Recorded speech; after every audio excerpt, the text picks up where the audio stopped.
اور جب موسیٰ نے اپنی قوم کے لوگوں سے کہا کہ اللہ تم کو حکم دیتا ہے کہ ایک بیل ذبح کرو، وہ بولے کیا تم ہم سے ہنسی کرتے ہو؟ موسیٰ نے کہا کہ میں اللہ کی پناہ مانگتا ہوں کہ نادان بنوں۔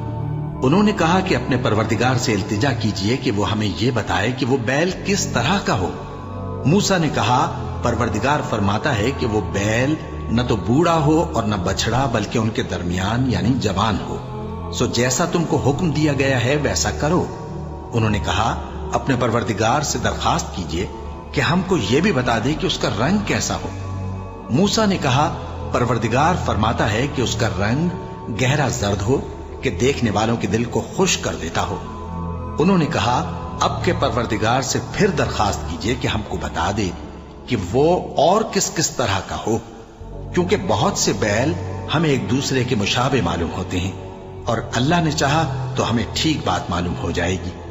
موسیٰ نے کہا کہ اللہ فرماتا ہے کہ وہ بیل کام میں لگا ہوا نہ ہو، نہ تو زمین جوتتا ہو اور نہ کھیتی کو پانی دیتا ہو، بے عیب ہو، اس میں کسی طرح کا داغ نہ ہو۔ کہنے لگے اب تم نے سب باتیں درست بتا دیں۔ غرض بڑی مشکل سے انہوں نے اس بیل کو ذبح کیا، جبکہ وہ ایسا کرنے والے لگتے نہ تھے۔ اور جب تم نے ایک شخص کو قتل کیا تو اس میں باہم جھگڑنے لگے، حالانکہ جو بات تم چھپا رہے تھے اللہ اس کو ظاہر کرنے والا تھا۔ چنانچہ ہم نے کہا کہ اس بیل کا کوئی سا ٹکڑا مقتول کو مارو، اس طرح اللہ مردوں کو زندہ کرتا ہے اور تم کو اپنی قدرت کی نشانیاں دکھاتا ہے تاکہ تم سمجھو۔ پھر اس کے بعد تمہارے دل سخت ہو گئے، گویا وہ پتھر ہیں یا ان سے بھی زیادہ سخت۔ اور پتھر تو بعضے ایسے ہوتے ہیں کہ ان میں سے چشمے پھوٹ نکلتے ہیں، اور بعضے ایسے ہوتے ہیں کہ پھٹ جاتے ہیں اور ان میں سے پانی نکلنے لگتا ہے، اور بعضے ایسے ہوتے ہیں کہ اللہ کے خوف سے گر پڑتے ہیں، اور اللہ تمہارے کرتوتوں سے بے خبر نہیں۔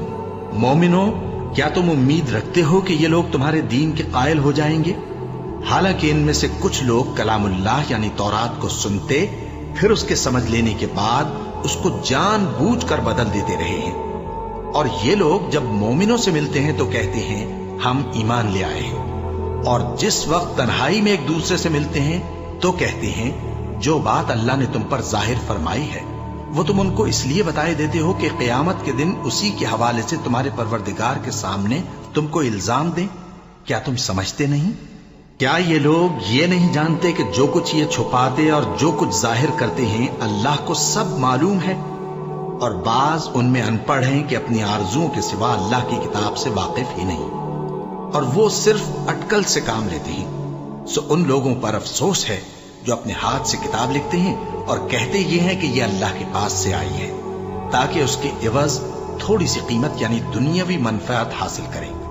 سو ان پر افسوس ہے اس لیے کہ بے اصل باتیں اپنے ہاتھ سے لکھتے ہیں، اور پھر ان پر افسوس ہے اس لیے کہ ایسے کام کرتے ہیں، اور کہتے ہیں کہ دوزخ کی آگ ہمیں چند روز کے سوا چھو ہی نہیں سکے گی۔ ان سے پوچھو کیا تم نے اللہ سے اقرار لے رکھا ہے کہ اللہ اپنے اقرار کے خلاف نہیں کرے گا؟ یا تم اللہ کے بارے میں ایسی باتیں کہتے ہو جن کا تمہیں مطلق علم نہیں؟ ہاں کیوں نہیں، جو برے کام کرے اور اس کے گناہ ہر طرف سے اس کو گھیر لیں تو ایسے لوگ دوزخ میں جانے والے ہیں، اور وہ ہمیشہ اس میں جلتے رہیں گے، اور جو ایمان لائیں اور نیک کام کریں وہ جنت کے مالک ہوں گے اور ہمیشہ اس میں عیش کرتے رہیں گے۔